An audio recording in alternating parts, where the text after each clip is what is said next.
Welcome back. I am Micah Joel Tui, and this is the Poets Corner. If there are any questions or discussions you'd like to have had on air, please email us at poetscornerjm@yahoo.com. Please, I'd like to welcome anyone sending in any suggestions for poems or submitting poetry of their own. I would love to read it on the air for you. Anyway, if you would like to contact us, you can contact us at poetscornerjm@yahoo.com. During break, I was thinking about nature and the divine entering into nature. I remember once Father Marie-Dominique Philippe said, "As soon as we adore, we are totally liberated from our normal conditioning." Sometimes I wonder if the key to Henry Howard's quiet mind is the ability to sit back and adore the beauty with which we daily encounter. Because there is much beauty to be seen and had, and much beauty to be seen and shared. I wonder if adoration of what is good, and true, and beautiful, I wonder if that is the key to the quiet mind. As I think about artificial lighting, I recall a poem by an Iroquois Indian, and it's entitled Darkness Song, and it speaks of a world without artificial lighting. And I think it talks about something very, very true of human nature. Darkness Song. We wait in the darkness. Come, all ye who listen. Help in our night journey. Now no sun is shining. Now no stars glowing. Come, show us the pathway. The night is not friendly. She closes her eyelids. The moon has forgot us. We wait in the darkness.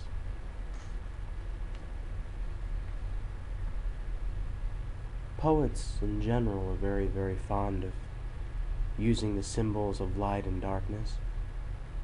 It's interesting how nature shapes our consciousness. We live as beings who, for the most part, work in the light and go to sleep in the dark.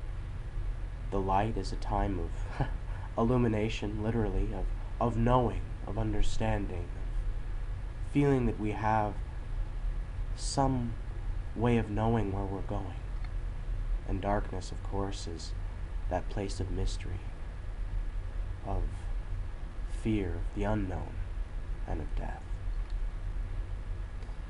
Sometimes I think sleep may be the way that man just accepts the mystery of darkness and waits for the light to come and shine on him again.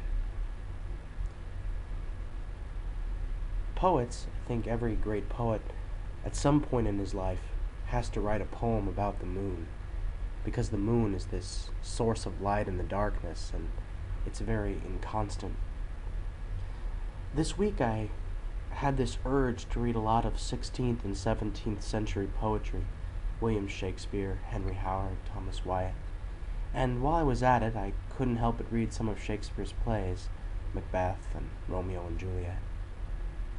I am fascinated by that scene in Romeo and Juliet where Romeo wants to swear his love for Juliet by the moon, and Juliet won't let him do it. She says, "Swear not by the moon, for the moon, it's light, it's inconstant."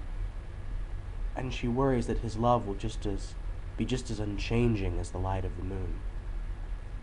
So because of that, sometimes I think about the consistency of the sun's light and its constant rebirth from day to day. I think of that as a symbol for that constant, steadfast love. And of course, the moon can quite easily be a symbol of that passionate but inconstant love that young men, such as myself, we know all about it. So, at least once every episode of the Poets Corner, I try to read one of my own poems. This is a poem that I wrote this week, and it's entitled Moon. Silver disk, my Artemis, illumines grayness of the dome. Chalk-colored light waxes wanes above the mist. Artemis, in her fullest splendor, still conceals her darker side. Her intimate nakedness still is concealing half herself. Lesser lights and loins intentions rule the hours of the night. 'Tis little warmth that marks the peaks of tide, which will recede in their due time. Diana's glow, fickle and fleeting, her favors doth give little warmth, like the transient affection of her nomadic bedchamber. Romeo swears not by the moon for its inconstancy of light, but I will swear to lunar vows, such oaths befit my nature. All things fades, as all things must do, but my steadfast inconstancy comes with promise of renewal. The wolf in sight of man will hunger but again. Silver disk my Artemis illumines grayness of the dome. Chalk-colored light and vain affection waxes wanes above the mist.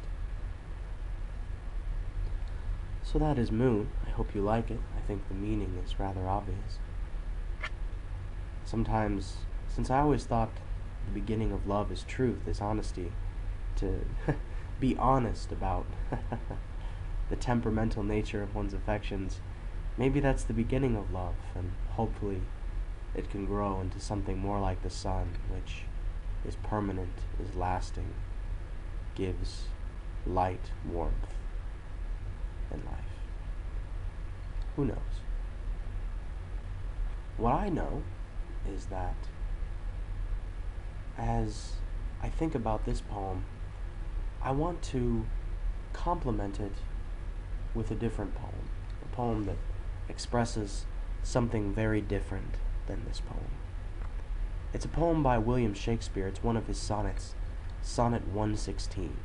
I asked my friend Alyssa what her favorite Shakespearean sonnet was, and she turned me to this for this edition of the Poet's Corner. Let me not to the marriage of true minds admit impediments. Love is not love, which alters when it alteration finds, or bends with the remover to remove. Oh no, it is an ever-fixed mark that looks on tempests and is never shaken. It is the star to every wandering bark, whose worth unknown, although his height be taken. Love's not time's fool, though rosy lips and cheeks within his bending sickle's compass come. Love alters not with his brief hours and weeks, but bears it out even to the edge of doom. If this be error and upon me proved, I never writ, nor no man ever loved. I love this poem, and I think it expresses something so very true. Love is not love which alters when it alteration finds. It is an ever-fixed mark, bears it out even to the edge of doom. Love, which is truly something that is constant, that is a true gift. It maintains itself. It doesn't seek to control or change the beloved, but receives her as she is. In the same way, I think it's so close to what I was saying about life the other day. Rather than trying to control it or have domination over it, to just receive it, be in authentic relationship with it, have a certain amount of vulnerability before it. It's a love that's expressed in weakness, and I think it's in weakness that man can have true tenderness and true connection.